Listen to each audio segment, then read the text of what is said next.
Lasermate. Eject. Operation. Channel intro.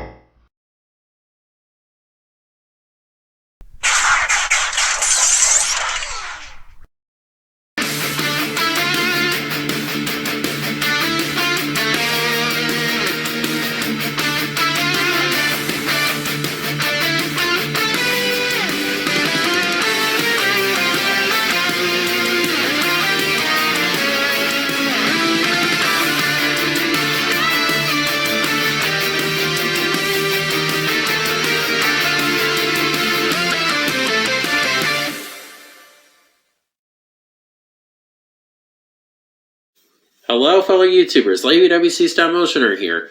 And in all honesty, I probably should be doing a video covering the Fan First Friday last week, but I don't really feel like it. So instead, I'm going to do a video ranking the Ninjago seasons.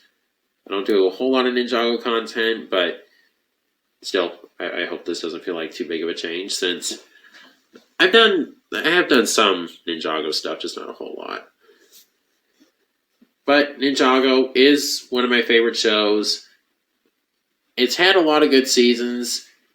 For the most part, there hasn't really been a season that I've hated.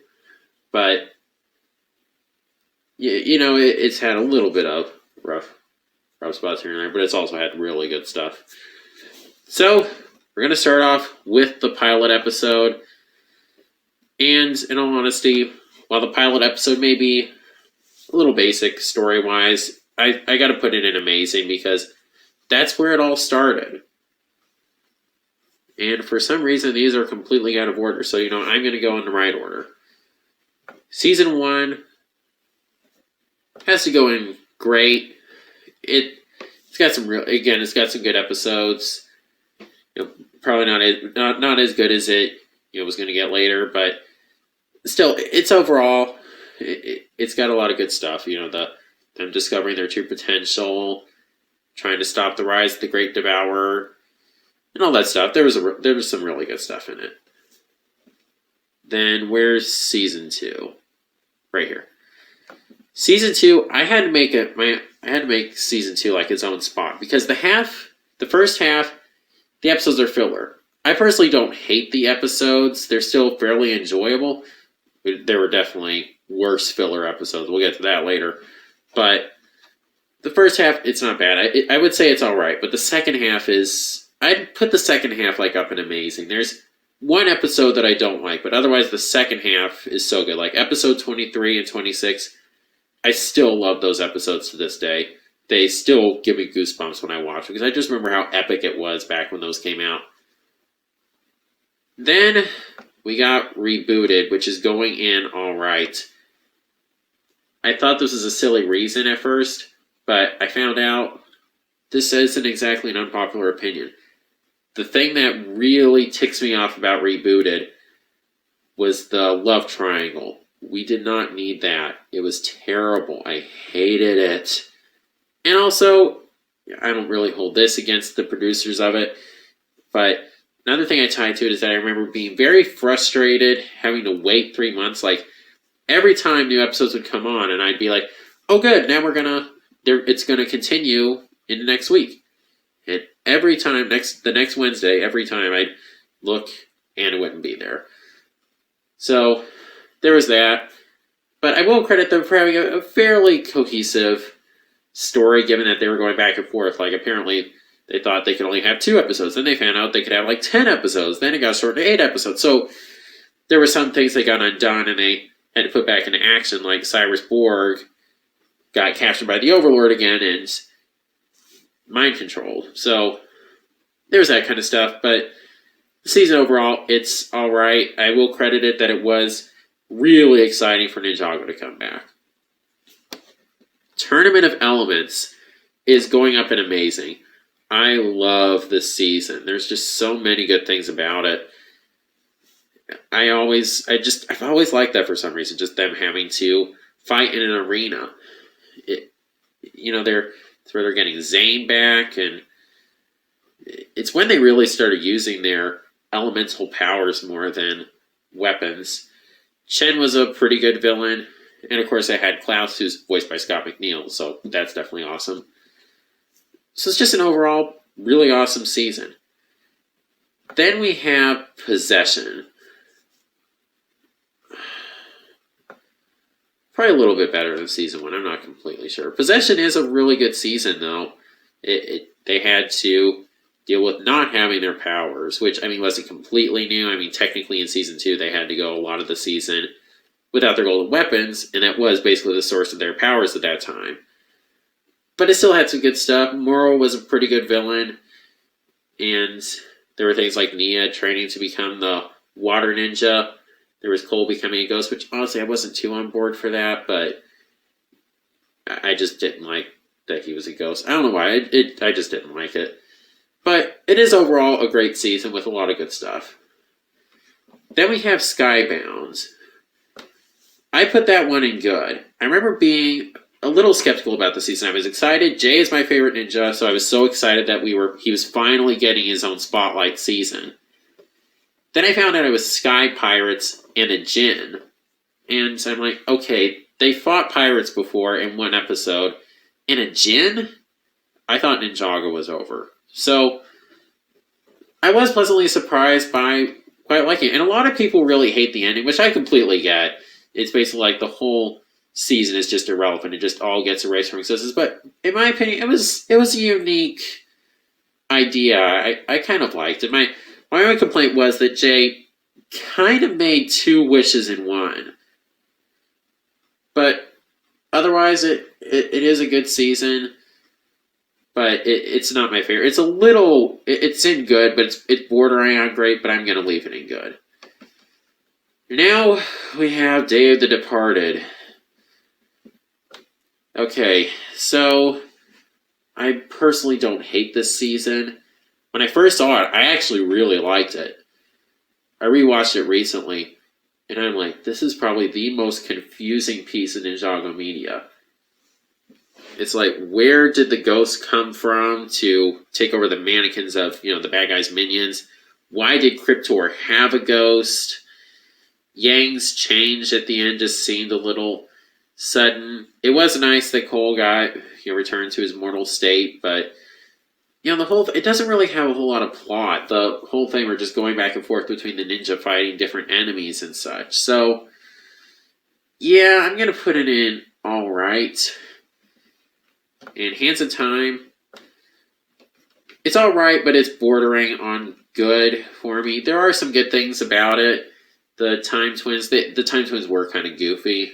I will say that, but I was getting frustrated throughout a lot of the season. Like, I felt like the ninja were fighting and not using their elemental powers enough. I'm like, you should really be able to eliminate these guys. And, most of the bad guys were just really dumb, and it's an alright season. It is the final season, aside from Decoded. We're not going to talk about that, though.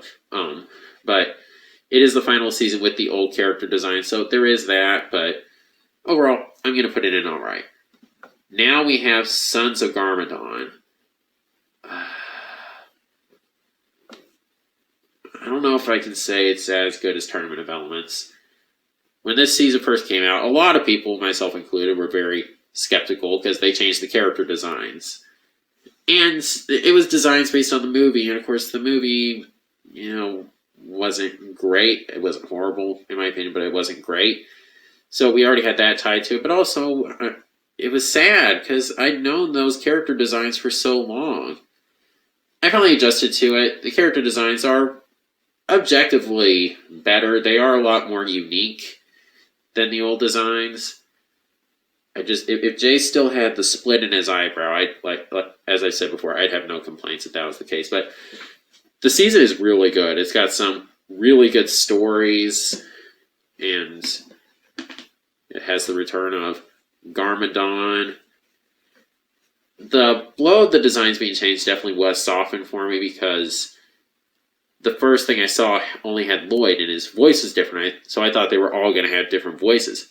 But Lloyd's voice changed. I mean, he definitely sounds more like a guy. I mean, the person who used to voice him was a woman, and she did a decent job, but it is nice to have him sound more masculine. And they specified it like his voice had just gotten deeper. So, overall, this season's got a lot of really good stuff going for it. Now, Hunted. Hunted is my favorite Ninjago season. I love this season. Just so many things about it. Again, we hadn't really. It's not exactly like being without powers was a new thing, but just Lloyd being without his powers and having to learn to lead the resistance, and there's just so many things I loved about it. I loved that it was a resistance fighting against Garmadon, and I loved the other plot with the ninja that were in the first realm. The hunters were just such cool villains. I loved them having to help Wu as he had helped them because he didn't have his memories, and so many things about this season. I love the season. It's so good.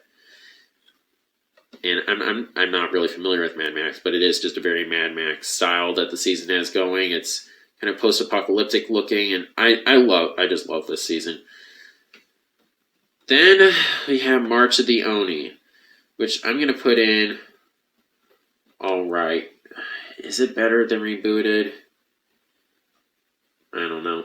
It's very rushed, which is a shame because we had Sons of Garmadon and Hunted. It was a build-up to something. They were kind of building up the arrival of the Oni. And then March of the Oni was just 4 episodes, and it was rushed. I liked seeing Lloyd team up with Garmadon again. But overall, the season's all right. I will credit it. It had that one scene where they thought they lost Cole. That scene was executed beautifully, but otherwise, it's just an all right season. Now we have season 11, which, like season 2, I had to make its own spot because the first half is garbage. I hate the first half with a passion. Asphira was a terrible villain. They ruined Clutch Powers. Clutch Powers is such a special character to me, and they ruined him. It's just like what they did with Luke Skywalker in The Last Jedi. It had filler episodes. The epic 100th Ninjago episode was just filler. They were trying to find a quest. The episode was terrible. There were just episodes I'm like, we don't need this. The animation looked different. It looked kind of rough at first. It looks okay now. It looks fine now. You know, the animators were just kind of getting used to it. It was an 11-minute format. So there's just so many reasons I hate the first half. But the second half is actually great. I actually think it's really good. Again, it does have one filler episode, which I consider to be the worst Ninjago episode of all time. But it's overall, the second half is overall really good. You know, I would like to have a talk with whoever thought it'd be a good idea to change the animation style for the flashbacks. And even that's not that the animation style changes. It's that, why do they suddenly look like people? Why don't they look like Lego minifigures? It's just stupid. Aside from that, second half had it where Zane didn't remember who he was. He'd gone bad, and there were overall a lot of good things about the second half, but it is overall my least favorite season just because it's got more filler episodes, and they're bad filler episodes. So there's that. Then we come to Prime Empire. I'm going to put that in good, which is a shame. Like, both seasons that are J seasons, I just put them in good. Prime Empire is bordering on alright. There's nothing really bad about the story, but it's just a little forgettable. I don't know. In a video game, I love the idea of being in a video game, but again, it's similar to Skybound. That had happened in another episode, in Rebooted. But still, it's not a bad season. It's just not great either. Now we have Master of the Mountain. Master of the Mountain, I'm going to put that in amazing. It had some good character development for Cole, and it had like 3 different plots going on at the same time. My only complaint was that we didn't really know the Skull Sorcerer's motives. They didn't really elaborate on that very well. But it's still a great season. Got a lot going for it. So it's going up in amazing. And it was the final season. It was nice that it was a Cole season, and unfortunately it was before Kirby Morrow passed away, but in a way I'm glad that at least that got to be the final season he actually got to see finished. It's sad. Then we go on to the islands, and the island definitely just going in all right. It's so rushed. It's just 4 episodes. It's just such a toy commercial, really. They put like 3 of the motorcycles in there. The one motorcycle set. It's like, yeah, buy 3 of these. That really bothered me for some reason. And it just wasn't super epic. It was like building up Wojira, but it was just Ronin manipulating these people. So that was really disappointing, especially because Ronin was a guy we knew already. So it's overall an alright season. Then we have Seabound. Seabound, in all honesty, is going up like next to Hunted. Seabound is such a good season. It had great character development for Nia. Like she moved up above Lloyd. Like, I really do like Lloyd, but I feel like he's become a little. It's kind of hard to describe. It's just I feel he's not as great of a character right now. Nia moved up above him. I loved her sacrifice at the end of the season. Spoiler alert, sorry. You're supposed to get that before. But it's just such an awesome season. Kalmar, similarly to the Skull Sorcerer, you didn't really know his motives that well, but I thought he was a really well done villain. And this like had one of the like an on-screen death, like when, again, spoilers, when Kalmar shot his father and we saw him die of his wounds. It's like we had never seen that before. Like most of the time when characters die, it's off screen, but that was interesting. The season overall just has a lot of great plots going for it. And the ending, oh man, that ending was just so emotional. But yeah, that's all the Ninjago seasons. That's how I would rank them. Again, it's had a good run. I'm looking forward to seeing what it brings in the future, and I'm looking forward to hopefully getting at least one Seabound set in the near future and reviewing that, so I'm pretty excited about that. And yeah, I'd say that about does it. So, if you like this video, please be sure to like, comment, share, subscribe, and God bless.